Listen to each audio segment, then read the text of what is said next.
Vous êtes-vous déjà senti entouré de problèmes qui semblent impossibles à résoudre? C'est ce que ressentait le roi Ézéchias, face aux menaces d'ennemis puissants, à une maladie mortelle et à des décisions qui façonneraient l'avenir de son peuple. Mais son histoire nous enseigne quelque chose de puissant. Quand si vous faites confiance à Dieu, l'impossible devient victoire.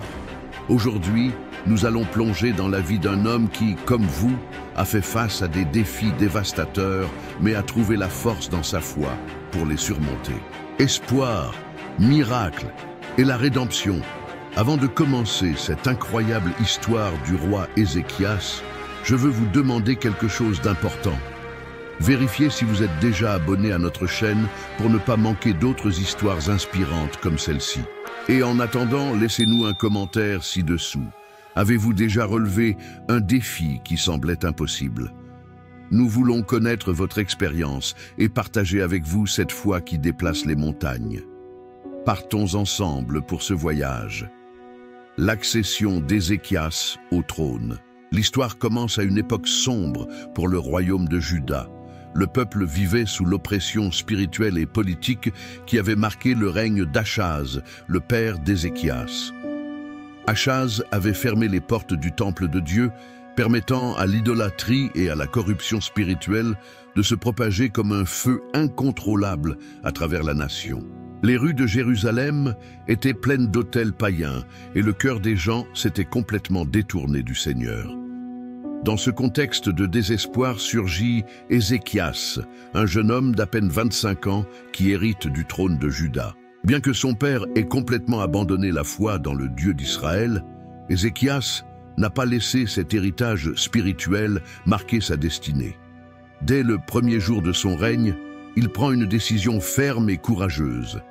Suivre le Seigneur de tout son cœur et ramener Juda sur les chemins de la justice et de la foi. Nous pouvons imaginer Ézéchias à ses débuts en tant que roi, visitant le palais et observant les vestiges d'un royaume dévasté. Son cœur devait être rempli d'un mélange d'indignation face à l'état des choses et d'espoir de ce qui pourrait être accompli si le peuple retournait au vrai Dieu. Ce n'était pas une tâche facile. Le jeune roi savait qu'il se heurterait à la résistance, tant de la part des chefs religieux corrompus que de la part de ceux qui s'étaient habitués au confort de l'idolâtrie. Cependant, Ézéchias était déterminé. Ce ne serait pas un règne ordinaire. Il ne chercherait pas le pouvoir, ni ne suivrait les traces de son père.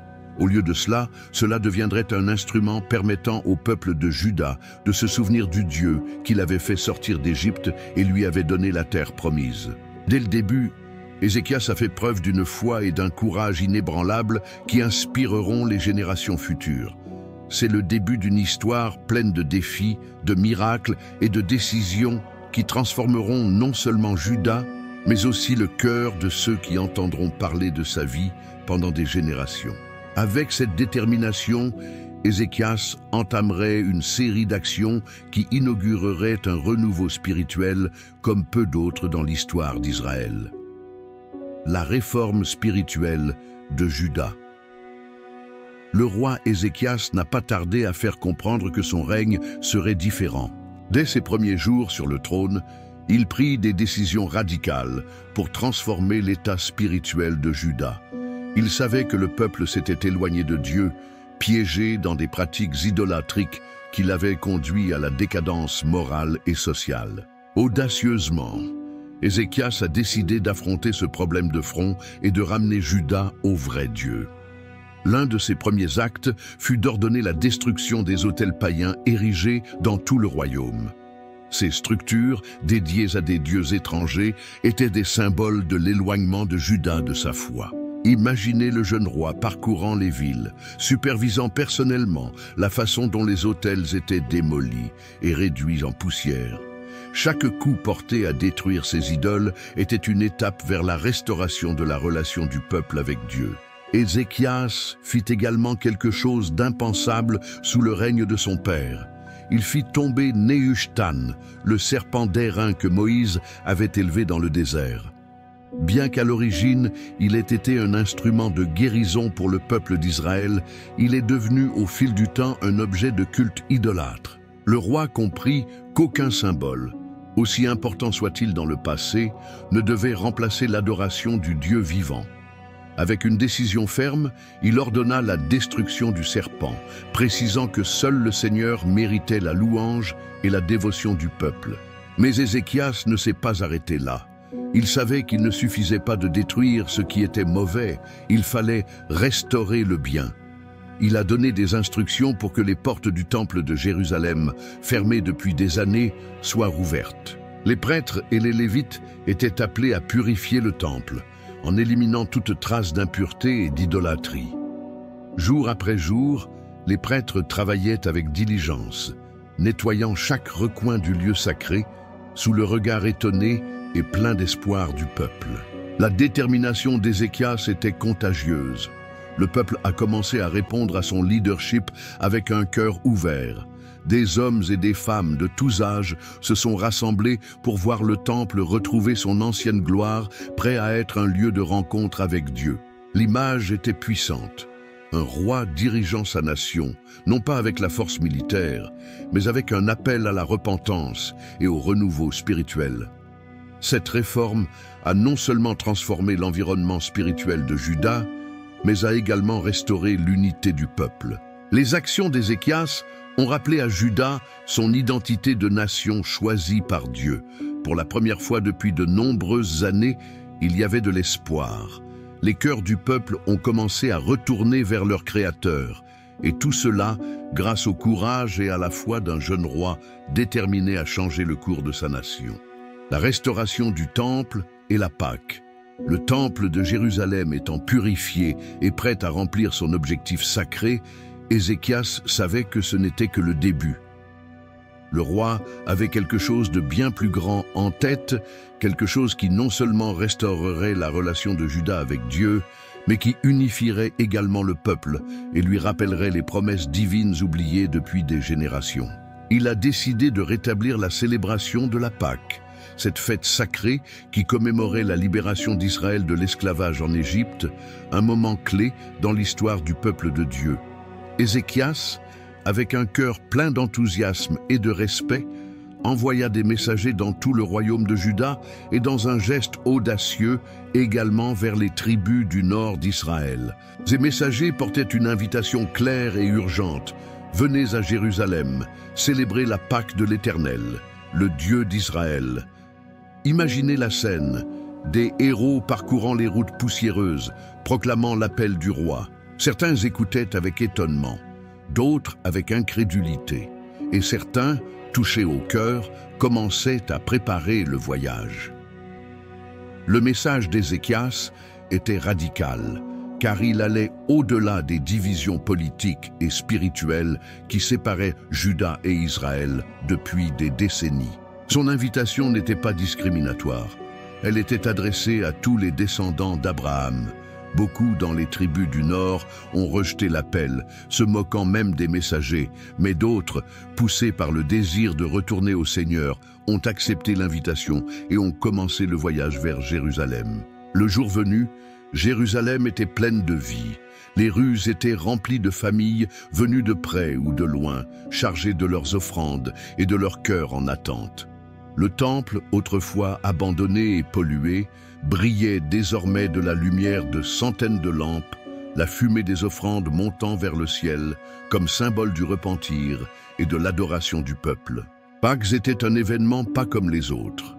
Pendant 7 jours, le peuple s'est rassemblé pour se rappeler comment Dieu les avait délivrés à main forte et à bras tendus. Les prêtres et les Lévites conduisaient la foule par des chants et des sacrifices, rétablissant des pratiques oubliées sous le règne d'Achaz. La joie était palpable, comme si les gens s'étaient réveillés d'un long sommeil spirituel. Ézéchias se tenait au milieu de la foule, non pas comme un monarque lointain, mais comme un chef qui partageait la foi et le culte avec son peuple. Son cœur a dû être rempli de joie en voyant des hommes, des femmes et des enfants revenir à Dieu, rétablissant la relation brisée par des années d'idolâtrie. À la fin de la semaine, l'enthousiasme était tel que la ville a décidé de prolonger la célébration de 7 jours supplémentaires.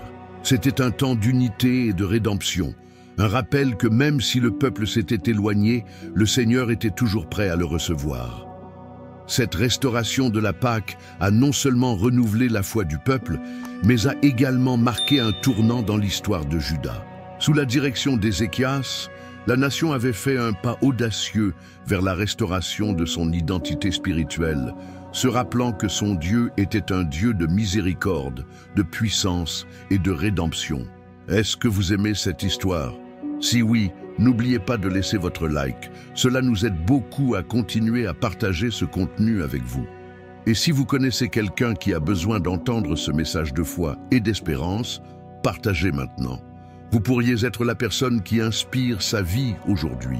Continuons cette histoire passionnante du roi Ézéchias. L'impact des réformes en Juda. Les réformes spirituelles menées par le roi Ézéchias commencèrent à transformer profondément le royaume de Juda, non seulement sur le plan religieux, mais aussi sur le plan social et émotionnel. Ce qui a commencé avec la purification du temple et la célébration de la Pâque se répandait maintenant comme un feu sacré dans toute la nation. Les personnes qui pendant des années étaient piégées dans l'idolâtrie et le découragement ont commencé à expérimenter quelque chose de nouveau. L'espoir, l'unité et la joie de retourner au vrai Dieu. Imaginez les habitants de Juda se réveillant dans une ville qui semblait renaître. Les rues n'étaient plus remplies d'autels païens ou d'images de dieux étrangers. Maintenant, les chants d'adoration et de prière pouvaient être entendus en écho depuis le temple. Les prêtres et les lévites, auparavant négligents dans leur mission, se déplaçaient désormais avec diligence, enseignant la parole de Dieu et guidant le peuple dans les sacrifices et les offrandes avec un cœur sincère. L'impact ne s'est pas limité à Jérusalem. Des plus petits villages aux plus grandes villes, le message du renouveau spirituel s'était répandu. Les familles ont commencé à se rassembler pour prier ensemble, et les dirigeants locaux, inspirés par l'exemple du roi, ont commencé à poursuivre les mêmes réformes dans leur communauté. Les idoles furent démolies, les hauts lieux détruits, et le cœur du peuple se tourna vers le Seigneur. Le changement était évident non seulement dans le culte, mais aussi dans la façon dont les gens vivaient leur vie. Les relations, auparavant marquées par la méfiance et l'égoïsme, ont commencé à se guérir. La justice, oubliée sous le règne d'Achaz, commence à être rétablie. Les pauvres et les nécessiteux, auparavant ignorés, étaient désormais aidés par un peuple qui comprenait l'importance de refléter le caractère de Dieu dans sa vie quotidienne. L'unité du peuple de Juda fut un autre grand fruit de ces réformes. La Pâque, qui avait rassemblé des gens de toutes les régions, avait brisé les barrières élevées par le péché et l'idolâtrie.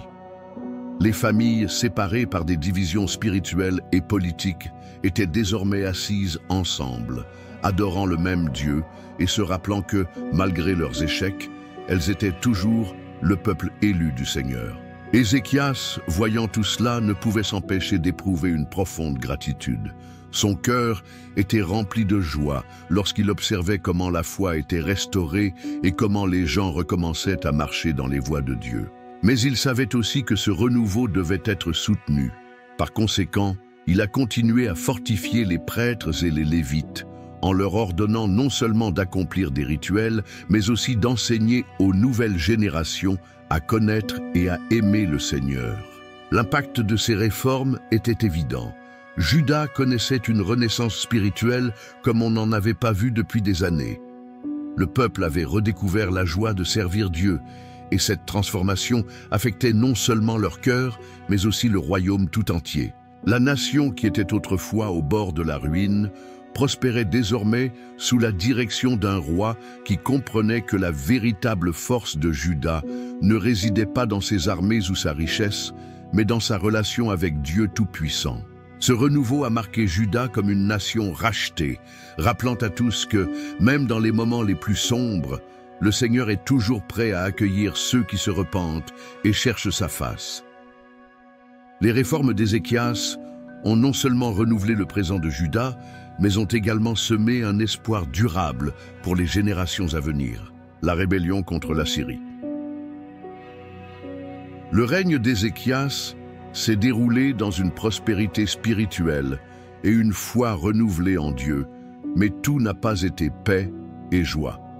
À cette époque, l'Empire assyrien était une puissance mondiale redoutée, connue pour sa cruauté et pour l'écrasement des nations qui osaient contester son règne. La Syrie avait déjà conquis le royaume d'Israël au nord, emmenant son peuple en exil. Désormais, son regard était tourné vers Juda, et le puissant roi Sennachérib espérait qu'Ézéchias suivrait l'exemple de son père Achaz, se soumettant sans résistance. Mais Ézéchias n'était pas comme son père.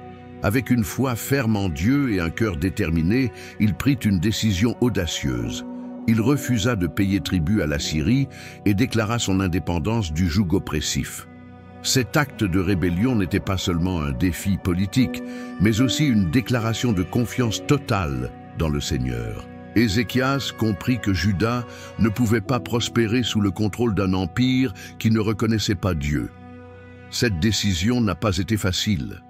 Beaucoup dans le royaume, y compris certains conseillers, craignaient des représailles assyriennes.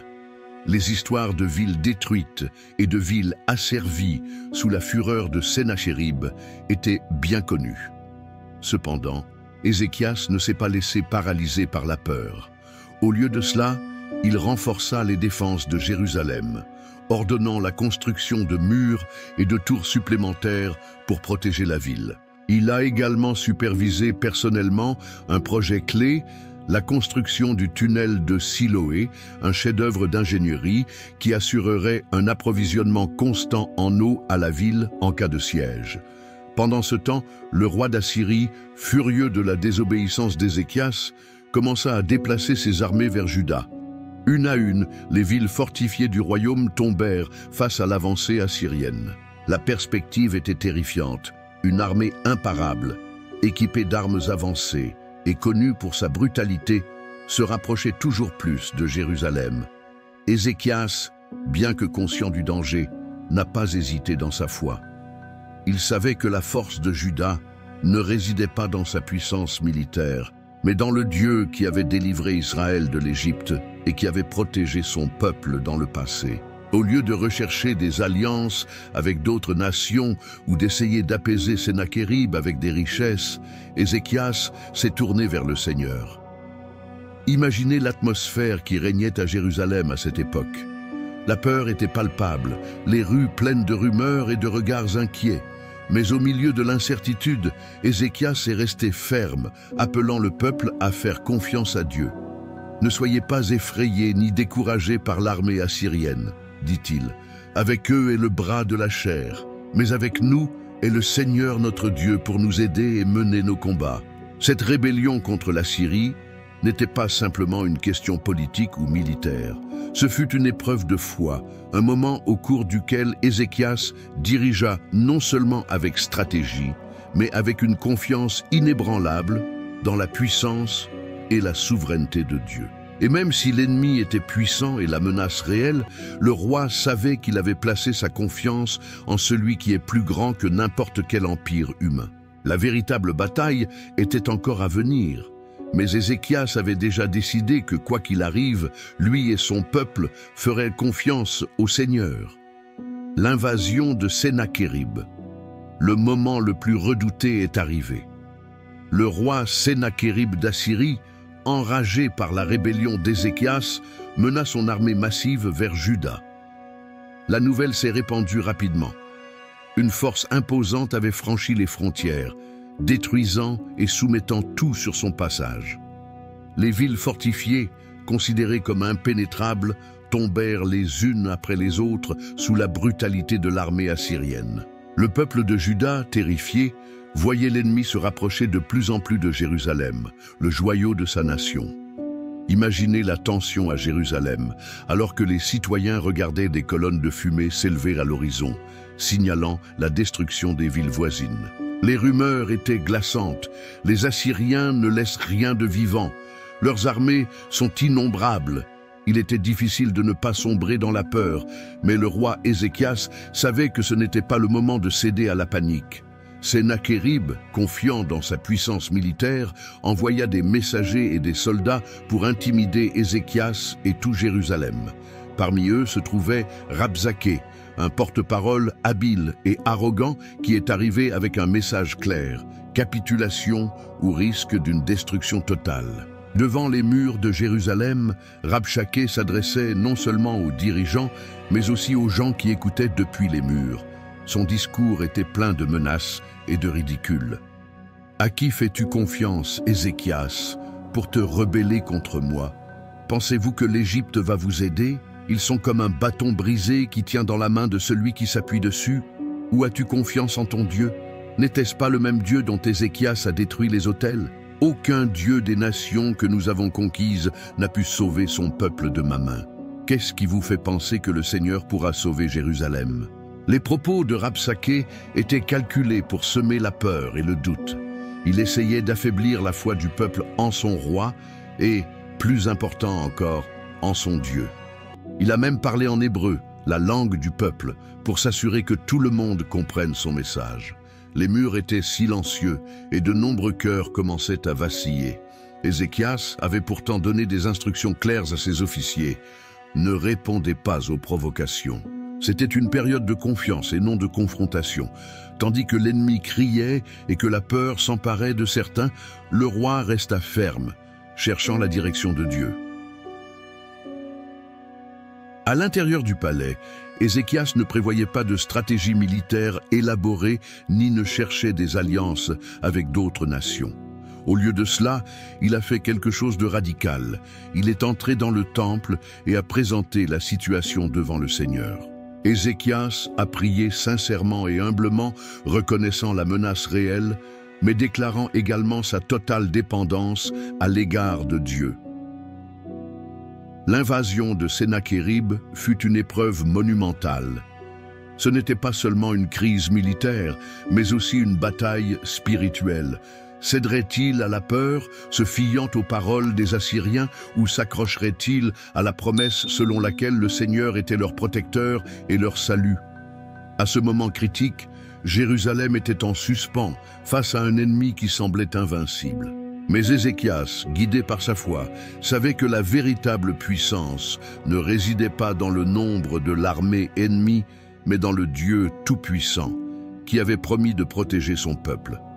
L'histoire était sur le point d'atteindre son paroxysme, et le dénouement démontrerait une fois de plus qui a le dernier mot. Si cette histoire vous touche, n'oubliez pas de laisser votre like. C'est une façon de soutenir ce contenu et de nous aider à toucher plus de personnes. Et s'il vous plaît, partagez cette vidéo avec quelqu'un qui a besoin d'un message de foi et de force. Ensemble, nous pouvons en inspirer bien d'autres. Le défi de Rabsaké. Rabsaké, le messager envoyé par Sennachérib, se tenait devant les murs imposants de Jérusalem, sa voix résonnant avec arrogance dans les airs.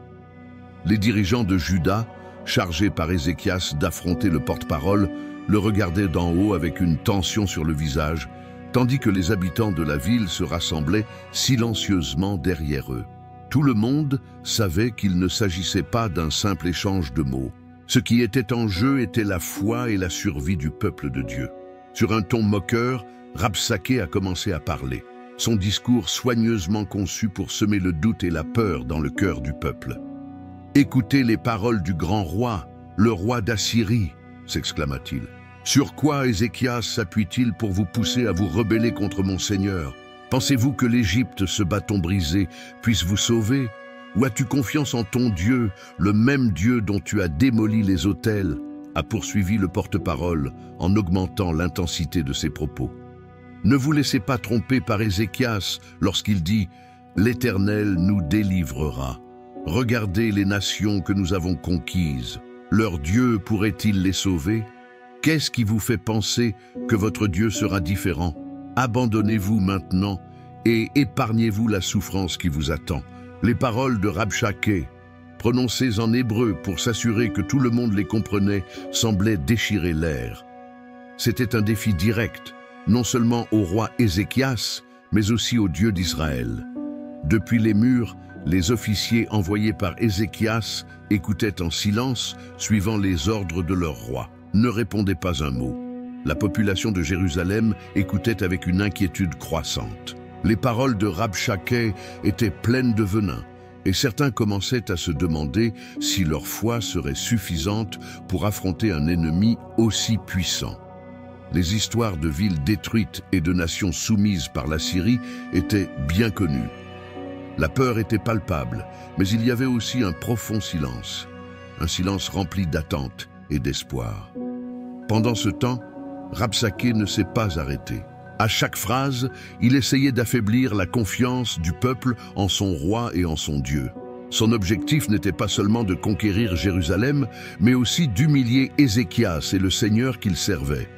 Cependant, ce que Rabshakeh ne savait pas, c'est qu'Ézéchias n'était pas intimidé par ses paroles. À l'intérieur du palais, Ézéchias était à genoux, transmettant cette crise directement au Seigneur dans la prière. Ce n'était pas le moment de s'appuyer sur des stratégies militaires ou des alliances politiques. Ézéchias savait que la véritable bataille n'était pas contre la Syrie, mais une question de foi. Et il avait décidé de faire pleinement confiance au Dieu d'Israël, le seul capable d'affronter un ennemi aussi puissant et d'en sortir victorieux. Le défi lancé par Rabshakeh était une attaque destinée à détruire le moral et la foi du peuple de Dieu. Mais ce que les Assyriens ne comprenaient pas, c'est que, malgré leurs armées nombreuses et leurs paroles arrogantes, ils n'étaient pas seulement en face d'une ville, mais du Dieu vivant qui avait promis de protéger son peuple. La réponse était encore à venir, mais la foi d'Ézéchias et de son peuple reposait sur le seul qui avait l'autorité finale sur chaque nation et sur chaque roi. La réponse de foi d'Ézéchias.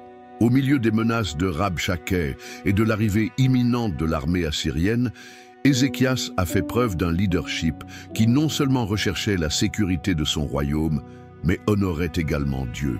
Alors que des paroles pleines de moqueries et de défis résonnaient dans les murs de Jérusalem, le roi ne répondit ni par l'arrogance, ni par la force militaire.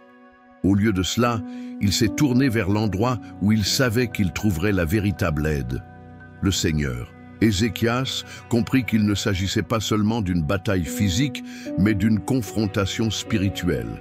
C'est pourquoi la première chose qu'il fit fut de rechercher le prophète Isaïe, l'homme de Dieu en Juda, reconnu pour sa sagesse et son lien direct avec le Seigneur. Isaïe, fidèle à sa vocation, a apporté un message clair de Dieu. « N'ayez pas peur des paroles que vous avez entendues. Je mettrai en lui un esprit, et il entendra une rumeur et retournera dans son pays. Et là, je le ferai tomber par l'épée. » Les paroles d'Isaïe renforcèrent Ézéchias, mais la menace des Assyriens était toujours présente.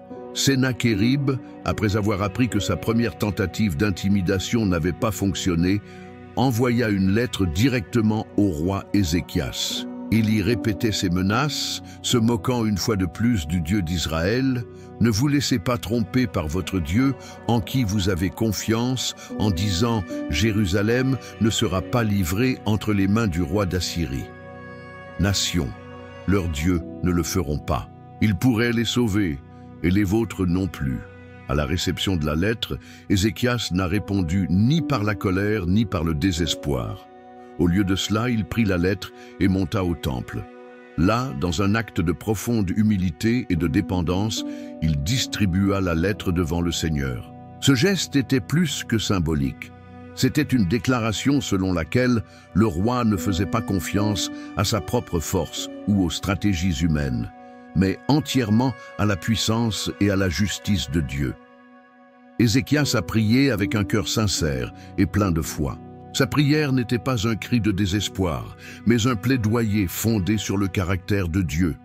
Ô Seigneur des armées, Dieu d'Israël, qui es assis sur les chérubins, toi seul es le Dieu de tous les royaumes de la terre.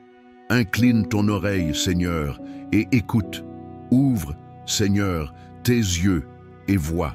Il est vrai, Seigneur, que les rois d'Assyrie ont détruit les nations et leurs pays. Mais maintenant, Seigneur notre Dieu, sauve-nous, afin que tous les royaumes de la terre sachent que toi seul, Seigneur, es Dieu. La scène est puissante. Un roi agenouillé dans le temple, plaçant sa confiance absolue dans le Dieu d'Israël. Tandis qu'à l'extérieur des murs, l'ennemi se vantait et que le peuple tremblait, à l'intérieur du temple, le cœur d'Ézéchias restait ferme. Il savait que la bataille n'était pas la sienne, mais celle du Seigneur. Cet acte de foi d'Ézéchias a marqué un tournant. Au lieu de répondre aux provocations par la peur ou par une démonstration de force désespérée, il a choisi d'élever sa cause au ciel. Il savait que peu importe la taille de l'armée ennemie ou l'arrogance de ses paroles, le Dieu qui avait divisé la mer Rouge et démoli les murs de Jéricho était toujours souverain. Par cette prière, Ézéchias a non seulement demandé le salut de Jérusalem, mais a également démontré au peuple que la véritable force de Juda ne résidait pas dans ses murs ou dans ses soldats, mais dans sa relation avec le Dieu vivant. La réponse du Seigneur était encore à venir, et ce serait une démonstration indéniable que ceux qui lui font confiance ne seront jamais honteux. La réponse de Dieu à travers Isaïe. Après la fervente prière d'Ézéchias dans le temple, le roi attendit avec foi, confiant que Dieu ne resterait pas silencieux face aux menaces de Sennachérib et de son armée assyrienne. Et c'était ainsi. Le Seigneur, fidèle à son caractère et à sa promesse de protéger son peuple, a répondu avec force, envoyant un message clair par l'intermédiaire de son prophète Isaïe. Isaïe arriva au palais avec une parole venue directement du ciel, un message qui résonnerait dans le cœur du roi et du peuple comme une lueur d'espoir. Avec fermeté et autorité, le prophète déclara « Ainsi parle l'Éternel, n'ayez pas peur à cause des paroles que vous avez entendues, par lesquelles les serviteurs du roi d'Assyrie m'ont blasphémé. Je mettrai en lui un esprit, et il entendra une rumeur, et il retournera dans son pays, et là il tombera par l'épée. » Ce message n'était pas seulement une promesse de salut, c'était une déclaration de souveraineté divine. Dieu n'ignorera pas les blasphèmes de Sennachérib, ni ne permettra à ses menaces de prévaloir. Le Seigneur, créateur du ciel et de la terre, avait pris le contrôle de la situation et le sort du roi assyrien était scellé. Mais Isaïe ne s'arrête pas là. Plus tard, il est venu avec un message encore plus long et plus détaillé, dans lequel Dieu répondait directement à l'arrogance de Sennachérib. Qui avez-vous insulté et blasphémé? Contre qui avez-vous élevé la voix et levé les yeux avec orgueil? Contre le Saint d'Israël. Par l'intermédiaire de vos messagers, vous avez défié l'Éternel en disant « Avec mes nombreux chars, je suis monté sur les hauteurs des montagnes, jusqu'aux endroits les plus reculés du Liban. J'ai abattu ses plus hauts cèdres, ses plus beaux cyprès, et j'ai atteint son plus haut sommet, son bosquet le plus dense. » Le message de Dieu continuait, précisant que toutes les conquêtes et réalisations de Sennachérib n'étaient pas le fruit de sa puissance, mais s'étaient produites avec la permission souveraine du Seigneur. N'avez-vous pas entendu dire que je le faisais depuis les temps anciens? Depuis les jours anciens, je l'ai planifié, maintenant je l'ai fait. Tu n'étais qu'un instrument dans ma main. Finalement, le Seigneur a fait la déclaration qui allait changer le cours des événements. Vous n'entrerez pas dans cette ville et ne tirerez aucune flèche contre elle. Par où tu es venu, par là tu reviendras. Je défendrai cette ville pour la sauver, pour mon amour et pour l'amour de mon serviteur David. Le message d'Ésaïe rappelait que Dieu non seulement entendait les prières d'Ézéchias, mais qu'il était également actif, agissant en faveur de son peuple. Ces paroles ont rempli Jérusalem d'espoir et de paix. Même si l'armée assyrienne encerclait toujours la ville, les gens savaient désormais que le Seigneur était de leur côté. On imagine Ézéchias écoutant ce message, le cœur rempli de gratitude et de confiance renouvelée. Sa foi n'avait pas été vaine. Le Dieu d'Israël avait répondu non seulement pour protéger Jérusalem, mais aussi pour démontrer au monde entier qu'il est le seul vrai Dieu, souverain sur toutes les nations et leurs rois. La promesse de Dieu délivrée par Isaïe marqua le début de la fin pour Sennachérib et son armée.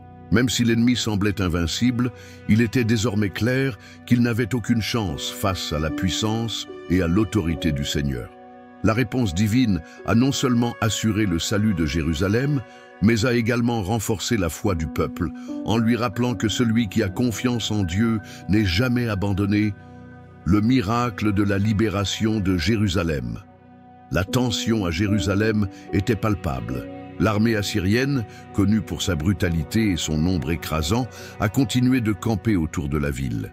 Les citoyens se sont réfugiés derrière les murs, avec peur et anxiété, mais aussi avec un espoir renouvelé grâce aux paroles du prophète Isaïe. L'Éternel défendra cette ville. Ézéchias, pour sa part, est resté ferme dans sa foi. Il avait fait tout son possible en tant que roi, renforcer les défenses, amener le peuple à chercher Dieu et présenter la crise devant le Seigneur dans la prière. Désormais, tout était entre les mains du Tout-Puissant. La ville espérait un miracle, car elle savait qu'aucune armée humaine ne pourrait la sauver. Lors de cette nuit cruciale, alors que le camp assyrien se préparait à lancer une attaque finale à l'aube, quelque chose d'étonnant s'est produit. Dans un silence complet, un ange du Seigneur descendit sur le camp ennemi. La Bible raconte ce moment avec une simplicité puissante. Et il arriva cette même nuit que l'ange du Seigneur sortit et frappa 185 000 personnes dans le camp des Assyriens. Quand ces hommes se levèrent le matin, voici, c'étaient tous des cadavres. Imaginez la scène dans le camp assyrien. Là où la nuit précédente il y avait du bruit, des rires moqueurs et la confiance d'une armée imbattable, il n'y avait plus qu'un silence terrifiant. Les magasins étaient remplis de corps sans vie. Les soldats qui ont survécu, confus et terrifiés, ont rapidement pris la fuite, abandonnant leurs armes et leurs projets de conquête. À Jérusalem, dès l'aube, les habitants ont commencé à regarder par-dessus les murs, dans l'espoir d'apercevoir les mouvements de l'ennemi. Mais ce qu'ils découvrirent était quelque chose qu'ils n'oublieraient jamais. Le camp ennemi était vide, rempli uniquement de silence et de mort. L'armée la plus puissante de la région a été vaincue, non pas par des mains humaines, mais par la puissance de Dieu. Le roi Sennachérib, arrivé plein d'arrogance et de mépris pour le Seigneur, s'enfuit vers Ninive, sa capitale, humilié et vaincu. Là, comme Isaïe l'avait prédit, il connut sa fin. Alors qu'il adorait dans le temple de son dieu Nisroch, il fut assassiné par ses propres fils, scellant sa chute. Pour Ézéchias et les habitants de Jérusalem, ce n'était pas seulement un moment de délivrance, mais une confirmation que le Seigneur était leur protecteur et leur défenseur. Ce miracle a non seulement sauvé la ville, mais a également renforcé la foi du peuple dans le Dieu d'Israël, lui rappelant qu'il est souverain sur toute chose et fidèle à ses promesses. La victoire n'était pas simplement une délivrance physique, mais aussi une déclaration spirituelle. Aucun ennemi, aussi puissant soit-il, ne peut prévaloir contre ceux qui font confiance au Seigneur. Jérusalem était remplie de louanges et de gratitude, et le nom de Dieu était glorifié non seulement en Juda, mais aussi parmi les nations qui entendirent parler de ce miracle et reconnurent la puissance du Dieu d'Israël. Cette histoire est devenu un témoignage éternel que face à l'impossible, la foi en Dieu peut déplacer des montagnes et changer le cours de l'histoire. C'est une victoire qui montre clairement que le Seigneur non seulement entend les prières de son peuple, mais qu'il agit aussi puissamment en son nom. Aimez-vous cette histoire? C'est donc le moment idéal pour laisser votre like. Cela nous motive à continuer à créer du contenu comme celui-ci. Et n'oubliez pas de partager cette vidéo avec vos amis et votre famille. Vous pourriez être la raison pour laquelle que quelqu'un trouve l'inspiration aujourd'hui. La maladie mortelle d'Ézéchias. La vie d'Ézéchias, marquée par des moments de grande foi et de miracles, a connu un tournant inattendu qui a mis à l'épreuve sa confiance en Dieu d'une manière complètement différente. Après avoir mené Juda dans l'une de ses plus grandes victoires spirituelles et militaires, le roi tomba gravement malade. La nouvelle de son état se répandit rapidement dans le palais et dans la ville, inquiétant les habitants de Jérusalem. Ézéchias, encore dans la fleur de l'âge de son règne, se retrouva cloué au lit, faible et confronté à la possibilité de la mort. C'est alors que le prophète Isaïe, celui-là même qui avait apporté des messages d'espoir et de victoire, arriva avec une nouvelle dévastatrice. Ainsi parle l'Éternel. Mettez de l'ordre dans votre maison, car vous mourrez et vous ne vivrez plus. La réaction d'Ézéchias fut immédiate et profondément humaine. En entendant ces paroles, le roi ne se résigna pas, mais tourna son visage vers le mur et se mit à prier de tout son cœur. Sa prière n'était ni un reproche ni une plainte, mais un cri sincère et plein d'humilité. En larmes, elle dit « Seigneur, je te prie, souviens-toi de la façon dont j'ai marché devant toi en vérité et avec un cœur pur, et que j'ai fait ce qui te plaisait. » Nous pouvons imaginer la scène dans cette pièce silencieuse. Le grand roi Ézéchias épanchant son âme devant le Seigneur, non pas avec orgueil, mais avec une foi qui reconnaissait la souveraineté de Dieu, même au milieu de l'adversité. C'était une époque de dépendance totale, où les forces humaines et le pouvoir du trône étaient insignifiants comparés à la fragilité de la vie. Le Seigneur, qui entend toujours les prières d'un cœur sincère, a répondu de manière extraordinaire. Avant qu'Isaïe puisse quitter le palais, Dieu lui parla et lui donna un nouveau message pour le roi. « Retourne et dis à Ézéchias, ainsi parle l'Éternel, le Dieu de ton père David. J'ai entendu ta prière, j'ai vu tes larmes, et je vais ajouter 15 ans à ta vie. » Isaïe revint rapidement pour apporter cette réponse miraculeuse. De plus, le Seigneur a non seulement promis de le guérir, mais il a également assuré qu'il continuerait à protéger Jérusalem de ses ennemis. Pour confirmer sa parole, Dieu a donné un signe que personne ne pouvait nier. Il ferait reculer l'ombre du cadran solaire de 10 degrés, un phénomène qui a laissé tout le monde stupéfait, démontrant que le Seigneur avait pouvoir sur le temps et sur la vie elle-même. Ézéchias s'est complètement rétabli et son cœur était rempli de gratitude. Cet événement a non seulement renforcé leur foi, mais a également réaffirmé devant tout le peuple que Dieu est un Dieu de miséricorde, qui écoute les prières de ceux qui le recherchent sincèrement. Cependant, cette expérience a également apporté une leçon importante. Bien que le Seigneur ait prolongé sa vie, Ézéchias devait toujours se rappeler que cette seconde chance n'était pas seulement pour son bénéfice personnel, mais pour continuer à servir Dieu avec humilité et fidélité. Cet épisode nous rappelle que même dans les moments les plus sombres, quand tout semble perdu, le Seigneur est proche de ceux qui crient vers lui avec un cœur sincère. Sa réponse aux prières d'Ézéchias est un témoignage éternel que sa puissance et sa grâce sont illimitées et qu'il est souverain sur la vie et la mort. Prière d'Ézéchias pour la guérison. Au milieu de sa maladie mortelle, Ézéchias a fait ce qu'il avait appris à faire à chaque moment critique de sa vie, crier au Seigneur. Son corps était faible et les paroles du prophète Isaïe avaient clairement montré que son temps sur terre touchait à sa fin. Cependant, le cœur du roi ne lâcha pas. Ézéchias croyait que Dieu pouvait encore intervenir. Prosterné sur son lit, le roi se tourna vers le mur, geste d'intimité et d'isolement du monde extérieur. À cette époque, il n'était pas le chef d'une nation. Il n'était pas le roi qui avait affronté l'Assyrie ni le réformateur spirituel de Juda. C'était un homme vulnérable devant son Dieu, versant son âme avec des larmes. Sa prière était simple, mais pleine de sincérité et de foi. « Seigneur, je te prie de te rappeler comment j'ai marché devant toi en vérité et avec un cœur pur, et comment j'ai fait ce qui te plaisait. » Ces paroles n'étaient pas une liste de mérites pour gagner la faveur de Dieu, mais plutôt un rappel de la relation profonde qu'Ézéchias avait cultivée avec le Seigneur. C'était un cri qui reflétait sa totale confiance dans le fait que Dieu, qui l'avait guidé dans sa vie, avait le pouvoir de changer même le décret de mort qu'il avait reçu. On peut imaginer la pièce complètement silencieuse, avec seulement le bruit de ses larmes coulant pendant qu'il priait. Ce n'était pas une demande désespérée, mais un appel de quelqu'un qui connaissait le caractère miséricordieux de Dieu. Dans ce moment de vulnérabilité, Ézéchias s'est entièrement remis entre les mains du Seigneur, reconnaissant que lui seul pouvait le sauver. Dieu, qui écoute toujours les prières sincères de ses enfants, n'a pas tardé à répondre.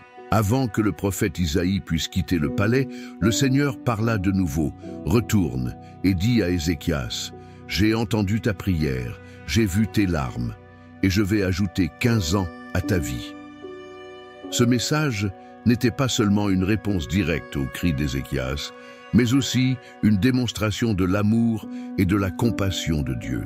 Le Seigneur n'a pas ignoré les larmes du roi, ni sa foi et sa sincérité. Il est intervenu, montrant qu'il a le pouvoir de changer même ce qui semble définitif. Mais la réponse de Dieu ne s'est pas arrêtée là. Pour fortifier la foi d'Ézéchias et du peuple, le Seigneur lui donna un signe extraordinaire.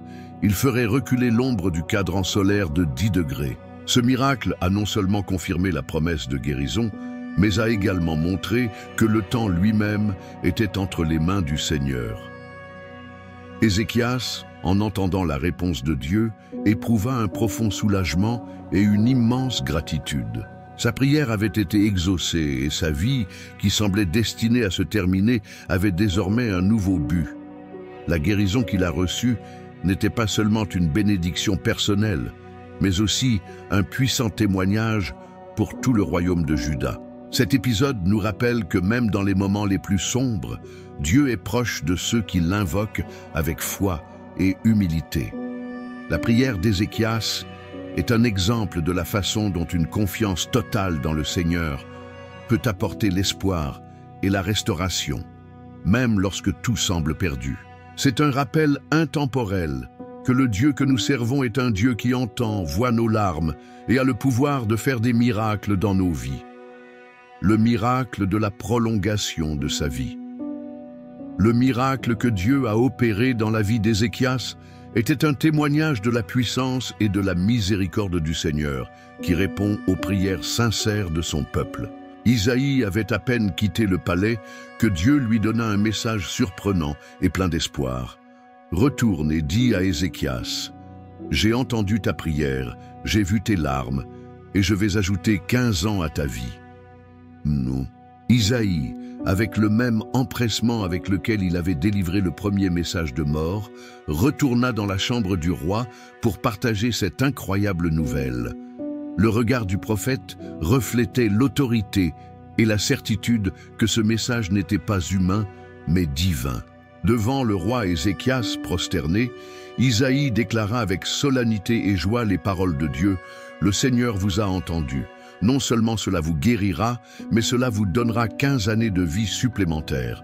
De plus, il protégera Jérusalem et la délivrera des mains du roi d'Assyrie, pour son amour et pour l'amour de son serviteur David. » Ézéchias, affaibli mais le cœur plein de gratitude, s'accrochait à cette promesse. Cependant, en homme de foi, il a demandé une confirmation, un signe qui prouverait que ce miracle n'était pas le produit d'un rêve ou de son imagination. Isaïe, poussé par Dieu, lui proposa un choix. « Quel signe veux-tu que le Seigneur te donne pour confirmer sa promesse? L'ombre peut-elle avancer de 10 degrés ou reculer de 10 degrés ?» Ézéchias, réfléchissant, choisit le signe le plus difficile et le plus surnaturel, que l'ombre recule de 10 degrés. Il savait que ce serait quelque chose que seul Dieu pourrait accomplir, une preuve visible et indéniable de sa puissance sur le temps et la nature. Et c'est ce qui s'est passé. Dans un instant étonnant, sous les yeux étonnés de tous, l'ombre sur le cadran solaire recula de 10 degrés. Cet événement extraordinaire était une déclaration selon laquelle le Seigneur avait non seulement entendu les prières d'Ézéchias, mais qu'il avait également un contrôle absolu sur l'univers. C'était la preuve que ce qu'il avait promis, il le tiendrait. Après cela, Isaïe ordonna aux serviteurs du roi de préparer un cataplasme de figues et de l'appliquer sur la blessure qui causait sa maladie. Bien que cet acte ait pu paraître ordinaire, c'est le moyen utilisé par Dieu pour apporter la guérison à Ézéchias. Peu de temps après, les forces du roi commencèrent à revenir et son rétablissement fut complet. Nous pouvons imaginer Ézéchias debout, le visage plein de vie, remerciant le Seigneur avec louange et adoration. Pour lui, ces 15 années n'étaient pas seulement une prolongation du temps, mais une occasion renouvelée de servir Dieu avec plus de ferveur et de gratitude. Le miracle de la prolongation de la vie d'Ézéchias a eu un impact non seulement sur son cœur, mais aussi sur le peuple de Juda. C'était une confirmation que le Seigneur est fidèle, qu'il entend nos supplications et que sa puissance n'a pas de limite. Cet événement a été enregistré comme un rappel éternel que lorsque tout semble perdu, Dieu peut intervenir d'une manière qui défie notre compréhension. Dans les jours qui suivirent, Ézéchias non seulement célébra sa guérison, mais proclama également la grandeur du Seigneur à son entourage. Sa vie, prolongée par la grâce de Dieu, est devenue un témoignage vivant que le temps est entre les mains du Créateur et qu'il est souverain sur la vie et la mort. Ce miracle continue d'inspirer des générations à faire confiance au Dieu qui transforme l'impossible en possible. L'erreur d'Ézéchias avec les envoyés babyloniens. Après avoir connu une guérison miraculeuse et prolongé sa vie de 15 ans, Ézéchias poursuivit son règne avec gratitude envers Dieu. Sa renommée de roi pieux, protégé par le Seigneur, commença à s'étendre au-delà de Juda, atteignant des pays lointains. Cependant, cette période de prospérité apporta également un moment de faiblesse, une erreur qui laisserait une leçon importante pour lui et son royaume. Un jour, des messagers du roi de Babylone, envoyés par Mérodach Baladan, arrivèrent à Jérusalem. Ces diplomates sont arrivés avec un message plein de courtoisie et de cadeaux, censément pour féliciter Ézéchias pour son rétablissement miraculeux. Cependant, le véritable objectif de sa visite était un autre, en apprendre davantage sur le royaume de Juda et ses richesses. Babylone, une puissance émergente, souhaitait déjà étendre son influence dans toute la région. Ézéchias, flatté par l'attention et les dons d'une nation aussi puissante, a commis une grave erreur. Au lieu de chercher l'aide de Dieu pour répondre à ses visiteurs, il décida de leur montrer tout ce qu'il possédait. Il les fit traverser son palais, les entrepôts et même les trésors du temple.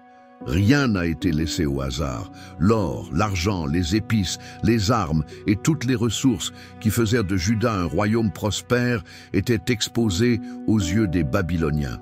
Peut-être Ézéchias pensait-il impressionner ses visiteurs en démontrant la grandeur de son royaume, mais en réalité, cela a révélé leur vulnérabilité. Cette décision, motivée par l'orgueil et l'insouciance, serait lourde de conséquences. Peu de temps après le départ des envoyés babyloniens, le prophète Isaïe vint affronter Ézéchias. Son message était direct et sérieux. Qu'ont dit ces hommes et d'où venaient-ils? Ézéchias, ne comprenant toujours pas l'ampleur de son erreur, répondit franchement, « Ils venaient d'un pays lointain de Babylone. » Isaïe poursuit, « Qu'ont-ils vu dans votre maison ?» Ce à quoi le roi répondit, « Ils ont tout vu. Il ne restait rien dans mes trésors que je ne vous ai montré. » Le prophète a alors délivré un sévère avertissement de la part de Dieu. « Les jours viennent où tout ce qui est dans ta maison et ce que tes parents ont accumulé jusqu'à ce jour sera emporté à Babylone. Il ne restera rien, dit le Seigneur. Certains de tes descendants qui sortiront de toi seront pris pour servir comme eunuques dans le palais du roi de Babylone. » Ces paroles ont dû tomber comme un coup sur Ézéchias. Son erreur de jugement avait ouvert la porte à Babylone, à l'avenir, pour qu'elle jette son dévolu sur Juda non pas comme un allié, mais comme une cible. Même si cette prophétie ne se réaliserait pas immédiatement, elle rappellerait que même les dirigeants les plus fidèles peuvent tomber dans le piège de l'orgueil s'ils ne recherchent pas la direction de Dieu. Ézéchias, en entendant cette prophétie, répondit avec humilité, acceptant la correction du Seigneur.